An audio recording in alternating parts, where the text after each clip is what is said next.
నందీశ్వరుడు అన్న పేరుతో శివపరివారంలో ఆయన ప్రధానుడయ్యాడు. ఆయన అనుగ్రహం లేకపోతే శివదర్శనము కాదు. ఇది నందీశ్వరుడు పొందినటువంటి వరం. నందీశ్వరుణ్ణి మీరు గమనించండి, ఆయన ఆనందమంతా ఎక్కడుంటుంది అంటే శివదర్శనంలోనే ఉంటుంది. ఎప్పుడు శివలింగం వంక చూస్తూ ఉంటాడు. శివలింగం అంతరాలయంలో ఉంటుంది, నంది బయట ఉంటాడు. ఈయనకి ఎప్పుడూ శివదర్శనమే.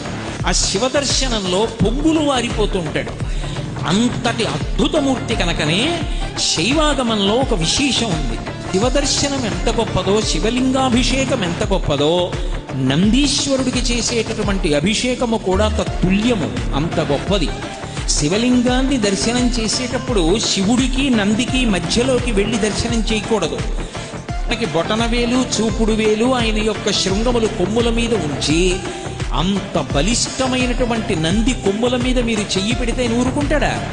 కానీ ఆ రెండిటి మీద బొటనవేలు చూపుడు వేలు ఉంచి ఎడమ చేతితో ఆయన యొక్క ఆ వృషణములను, అవయవాన్ని ఒక్కసారి ఇలా పట్టుకోవాలి, ఒక్కసారి పట్టుకుని వదిలేయాలి. ఆ వృషణములను ఇలా పట్టుకునేటప్పటికీ ఆయన ఊపిరి అని ఆగుతుంది. ఆయన ఊపిరిలో, ఆయన వదిలిపెట్టిన ఊపిరి, పీల్చిన ఊపిరిలో పరమశివుడు పార్వతీదేవితో కలిసి ఊయలలు ఊగుతూ ఉంటాడు.